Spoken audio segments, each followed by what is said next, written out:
For example, we have the Jesus Cup that was just discovered by Frank Baggio. The earliest reference describes Christ as a magician. A team of scientists led by renowned French marine archaeologist Frank Gaudiot. We have the name of Christ around AD 50. And Michael, do you realize that predates, that antedates any of the New Testament writings? So this could be the first incised word Christ that we have from an artifact that was just discovered in 2008. Wow. Welcome back, Faithgate family. Have you ever heard of the Jesus Cup? Because this is my first time that I ever heard about a Jesus Cup that was discovered back in 2008. So let's listen to this video podcast by Michael Knowles. Roll the tape. For example, we have the Jesus Cup that was just discovered by Frank Baggio. He was a marine biologist. This was just discovered in 2008 in the water scuba diving in Alexandria. Notice that part of the cup is chipped off, and let me read it to you in Greek. It says, "Ho goestes die Christou." This is a cup dated to the 1st century, and in English, that means through Christ, the magician or the enchanter. Now, that might confuse some of the people walking, like, wait a minute, Christ the enchanter, Christ the magician? You have to 1st century, and this is the first time I've heard about this. 1st century, you're talking about at the times of Christ or a little bit after the death of Christ. That is anything before the 100 AD. Wow. realize that even before the resurrection of Jesus, Jesus' fame spread first and foremost as a miracle worker and as an exorcist. And what this shows us is that, and by the way, if this is indeed 1st century, we have the name of Christ around AD 50. And Michael, do you realize that predates, that antedates any of the New Testament writings? So this could be the first incised word Christ that we have from an artifact, and it was just discovered in 2008. Wow. That's and I also wondered if would the cup be liturgical? I mean, would it be used in a Christian practice, or would it be more like a kind of memento or souvenir of people who are not exact? Let me see if I could get something off Google. Let's see here. Okay, let's see here. Oh, geez.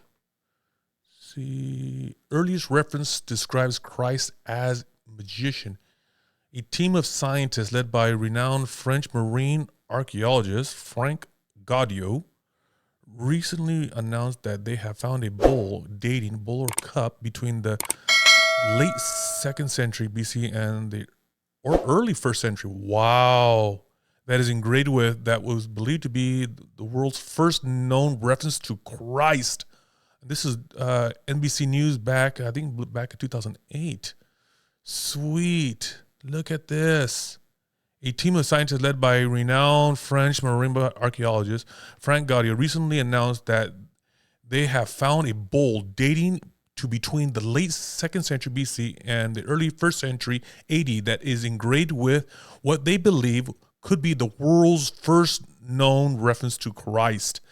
If the word Christ is referenced in the biblical Jesus Christ, of course, Christ means Mashiach, Messiah, as he is speculated, then the discovery may provide evidence that Christianity and paganism at times intertwined in the ancient world.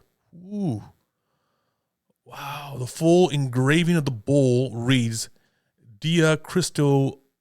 I'm not going to say that. It's the magician by Christ. Nice.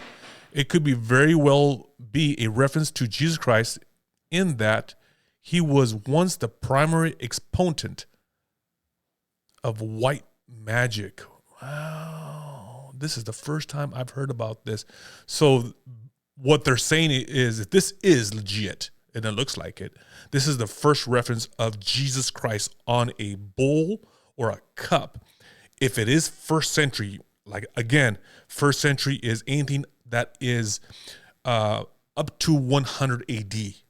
So this could be even earlier than some of the Gospels. Wow. All right. Wow. Let's go back to Christian. Well, this is a great question that you're asking. It would have been used in some kind of syncretistic religious or pagan practice. This is the point of Jesus.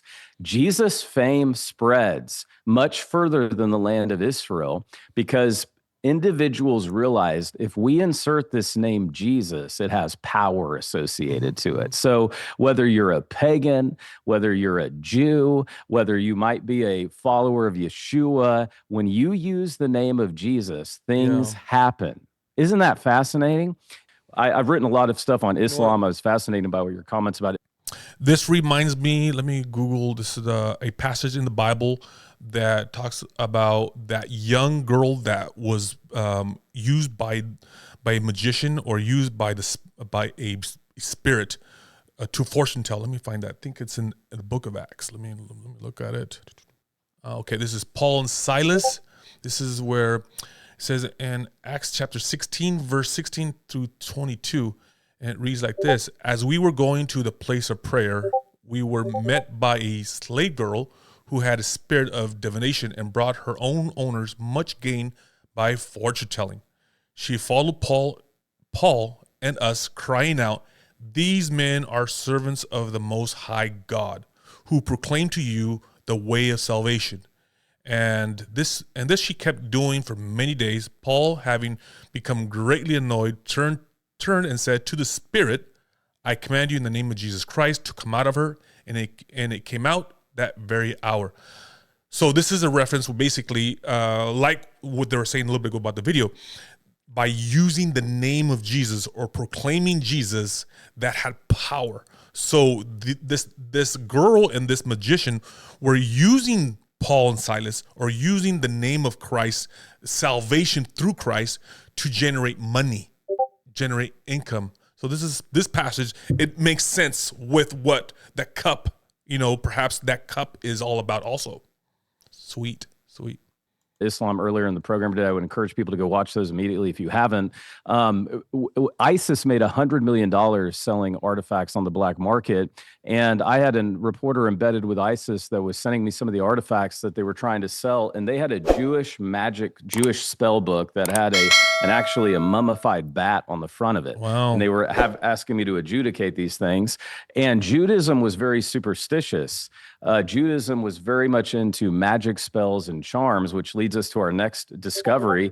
But it's fascinating to me that even Jews would use the name of Jesus from antiquity because it had so much power. Can I show you the next one? That's a great cliffhanger. Yeah. What's the next one?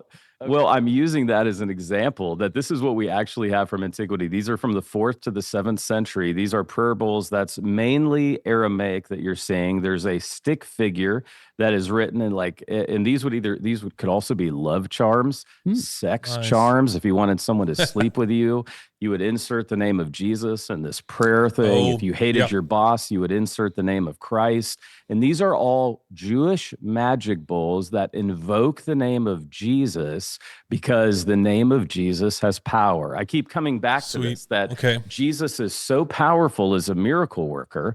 We have other religious systems that use his name because it works.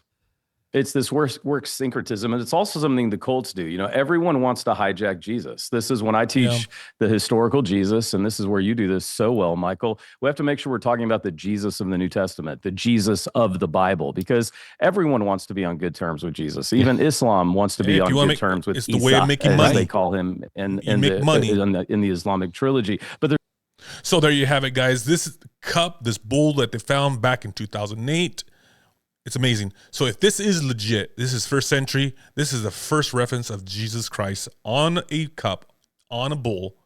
This might be at the same time period of some of the disciples that passed away around that time. So this is more proof that Jesus Christ was an actual real person that lived back in those days.